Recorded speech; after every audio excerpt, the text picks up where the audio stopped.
Hi guys, Mike here, and today we're going to take a look at the Asus EEE PC 1225C in a video review for this laptop. We have the device over here. It's an 11.6-inch mini laptop, part of the EEE PC Flare line, and as opposed to netbooks, this one is just a bigger version of them. It comes with basically the same hardware because the 1225C line will offer Intel's CedarTrail platform inside, and that's why it has a C in its name. But it's slightly bigger, it has a full-size keyboard, a slightly bigger trackpad, and it has this HD ready resolution screen. So it's an 11.6-inch screen with a 1366 by 768 pixel. Of course, it also is a bit thicker and a bit heavier than the 10 inches, but if you want the HD display, the bigger working area, and you still need decent performances and very good battery life, the 1225C is going to be a very good option. But it's really important to know if this one is going to live to its expectations, and if that's happening or not, you're going to see from the video review that's gonna start in a second. Alright, so this is the Asus 1225C we're going to review today. The unit we have here comes in a very in a black finish, and you can see that it has a glossy hood. Now, this is not going to be the case for all 1225Cs because there are a couple of different versions available. There will be for sure matte versions. We just got to test this glossy one, so you can know what to expect. Of course, the glossy black finish is very sensitive. It will catch fingerprints very fast, it will scratch, but the rest of the device is actually matte. So let's have a quick look. Besides the exterior, let's have a quick look at the bottom, and over here you're going to notice a couple of things. First, the bottom is made from the same black textured material that we've seen on the 1225B and previous 12 inches from Asus. Looks quite okay. You have a couple of cooling vents, cooling grills over here. There is the battery. It's a standard 6L 56 watt-hour battery, and over here there is this memory bay. And I'm going to show you one thing. If you're going to go and open the memory bay, this is actually not very complicated. You have a small screw here. You have to remove the screw. Let me put it like this. So you need a screwdriver. Remove the screw like this, and then use a sharp knife to remove this back cover. You actually don't need the knife. And you're going to notice that memory is soldered, so there's no way to upgrade this. It's soldered on the motherboard. This device only comes with 2 GB of memory, at least over here. There might be some other version that come with 4 GB by default. Now the platform supports up to 4 GB, but if you buy it with only 2 GB installed, you won't be able to upgrade this. You won't be able to put more in there. Okay, so let's put the memory bay back, and actually there's no need for a memory bay since you can't really upgrade the memory, but I think that there will be some versions that won't come with this soldered memory modules. Just have to wait and see about that. Okay, let's get this out of the way, and now let's focus a bit on the sides. And you notice the chromed edges that are characteristic for the EEE PC Flare family, and overall the device looks quite alright. It's not very heavy, it's not very thick. Of course, you don't have the grip you get on matte devices, and there are all these smudges over here, but besides this, it's going to be okay. Now let's have a quick look at this. You have the PSU here, you have two USB 3.0 slots, you have the LAN adapter, and over here there is a cooling exhaust vent. You have HDMI in front. Actually nothing on the front side. On this other side you have the headphone, the microphone, USB 2.0 Kensington lock and card reader plus the VGA output. And you notice that this part is free, you don't have that many connectors over here, so you will be able to use a mouse over here on the right easily. And on the back you notice the screen's hinges, which seem fragile but they're actually quite solid, and a big battery over here. Now, opening the device, going to notice a couple of things. First of all, the interior is also black as the exterior, it's a matching color, but this finish over here is made from this matte plastic, and I actually quite like it. It's alright. Overall, the interior looks very much to the interior of the 10-inch series. It's not like the 1225B, it's more like what you get on the 10-inch new EEE PC Flare series. You also get the screen. You notice it's an 11.6-inch display, HD resolution 1366 by 768, and it's glossy. Probably noticed that it's glossy. However, once again, in some parts of the world there might be versions with a matte display. If this one is glossy, it doesn't mean that all the 1225Cs will have glossy screen. On top of the screen you have the camera, and it's once again the basic camera with an LED status LED over here and a microphone. It doesn't have that privacy lock zoom changer new latch that you get on the 1225B, and the screen's bezels is made from plastic. It's this texture plastic you've seen before on all the PC Flare, so it's a matte plastic. It looks quite nice. It won't catch fingerprints like the previous generation used to. Now let's have a quick look at the keyboard. The keyboard is standard. We have the US layout right here, which is good because you get the bigger shift here and the enter key, the longer enter key. However, this is the problem with all the EEPCs, the 11.6 EEPCs right now. You have these extra rows of keys here, which personally I don't really like, because sometimes when trying to press enter or backspace, I might end up pressing one of these keys here. In time you will get probably used to that. The key is decent, there's very little flex, little noise, and while it might take a bit of time to get used to it because the keys are not really that stiff, in time it will be quite usable. The trackpad, you probably see that it's not the trackpad you get on the 1225B. It's once again a slightly bigger version of what you get on the 10-inch netbooks.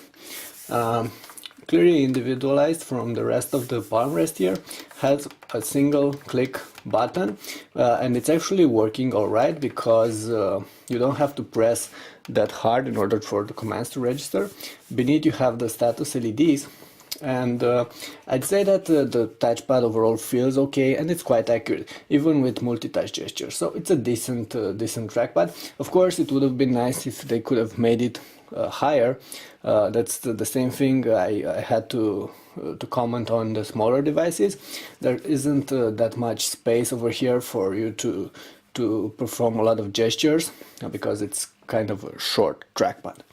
Having a quick look at the screen, you're going to notice it can bend on the back like this, which is okay, and the screen's hinges, while they look fragile, they're solid. Right now I'm shaking the laptop and you can see that the hinges are holding in place the proper way. Okay, now let's go ahead and power the device, and I'm going to tell you a couple of things about the hardware. This unit I'm having here runs with on an Atom N2800 processor. It's the new CedarTrail. The device was actually not switch off, it was on sleep, and that's why it booted so fast. So the N2800 processor, you also get 2 GB of RAM pre-installed, so it's overall not a very fast architecture, a very fast platform, but it will be okay for basic multitasking and it will offer increased battery life. Okay, so let's have a quick look at the screen and the viewing angles, and for that I'm going to zoom in a bit here.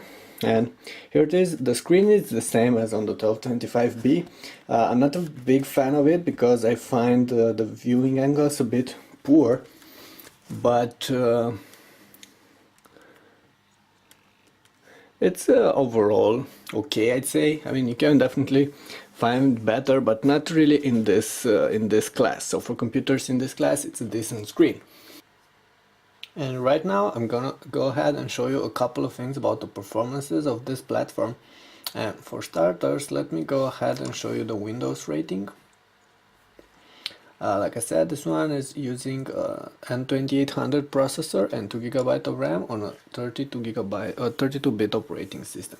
So you get a 3.6 mark over here. Let me zoom in a bit. Okay, 3.6 for the processor, and the lowest is for the graphics. It's 3.4 for gaming graphics. But right now the drivers aren't yet final for this unit. That means that these numbers might improve while we get more mature drivers somewhere in the near future. Okay, with that in mind, let me go ahead and show you a couple of clips. Not this. Show you a couple of clips. I have here a couple of movies, and we're going to use Media Player Classic, and let's see if these are going to be able to run on this device. I'm going to start with the 720p MOV file. Takes a bit of time for it to load, but once it does, it should run properly. So it's working, and you can see that the speakers are actually quite loud as well. Only we can prevent the coming apocalypse. D'Artagnan, you want to be a musketeer? So that's a 720p clip, and once again you can see the viewing angle.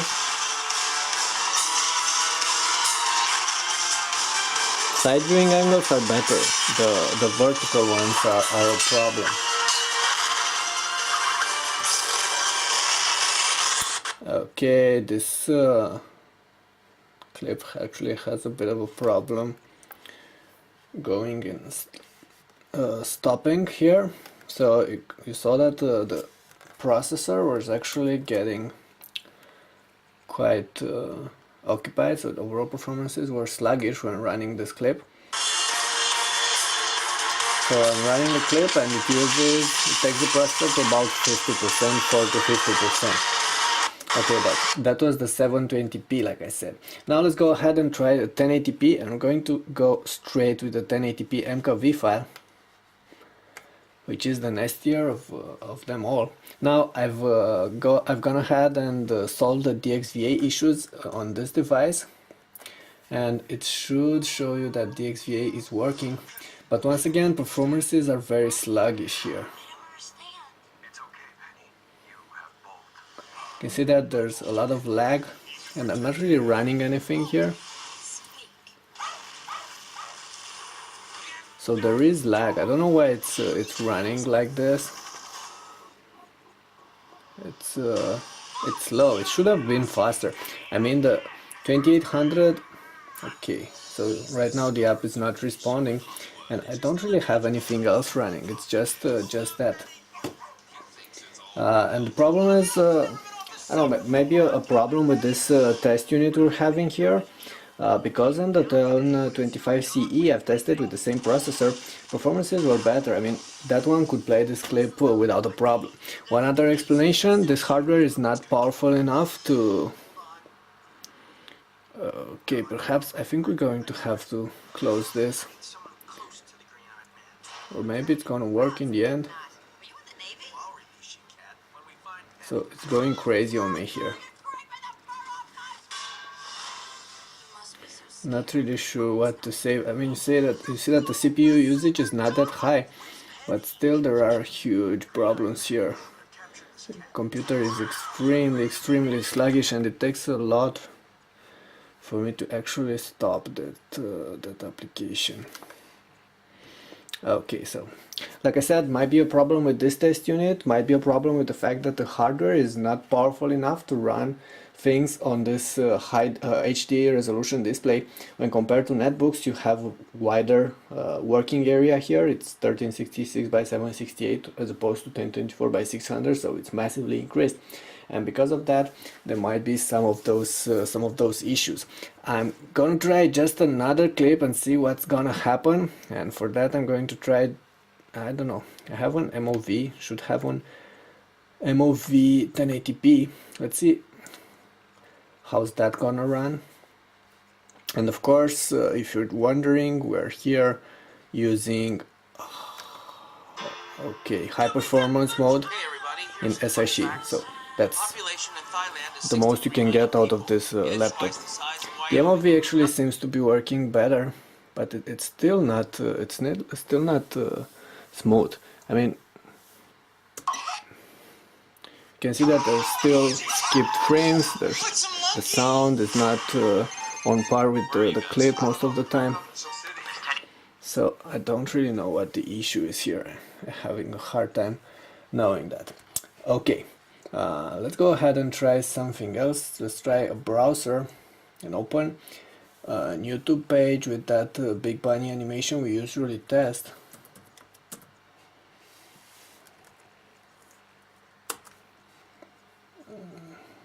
Should be this one, maybe.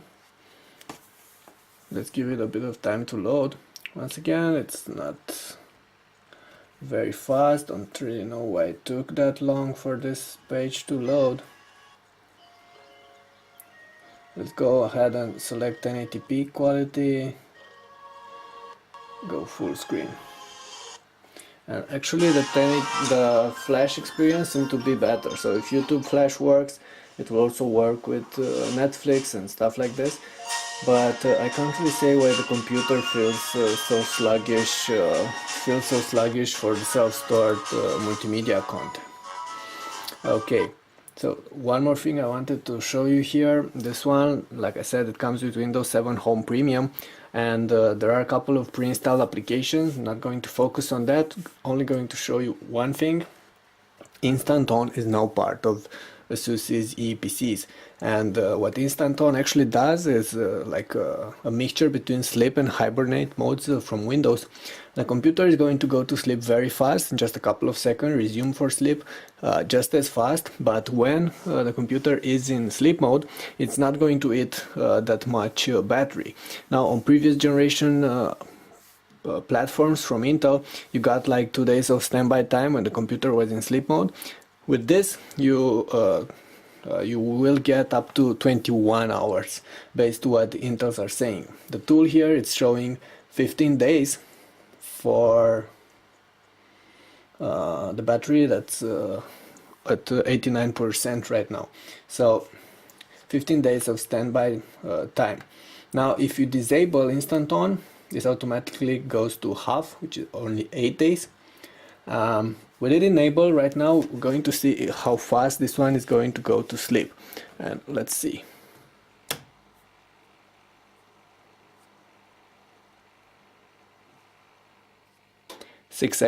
About 6 seconds. That's not really that fast, it's not that slow either.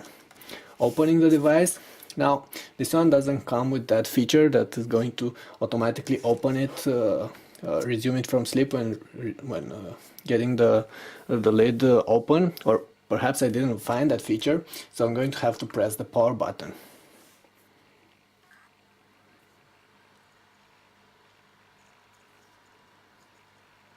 Took 7 seconds for it to resume from sleep, which is actually quite a lot. I was expecting more. So probably Instant On isn't actually working as it should, or perhaps that's what it should do. That's what you should expect from Instant On mini laptops like this.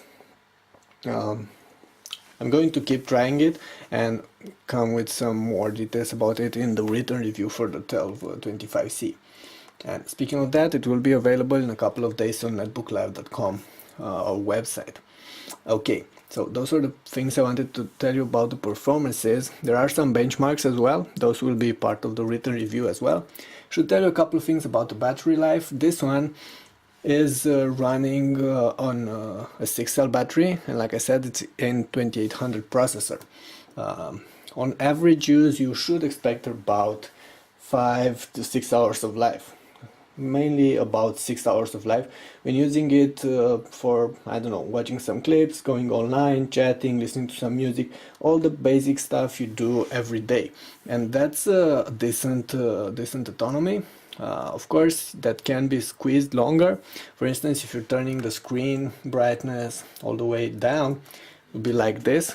Not going to be able to see that much because the screen isn't actually very bright, but it will improve your battery life. Also, if you turn wireless on, wireless off, Bluetooth off, and you're going to select the power saving mode from SIC, this will help you prolong battery life. Right now, estimated battery life is for about 5 hours, and we're not actually doing anything. But this widget is not actually very accurate from what I've seen.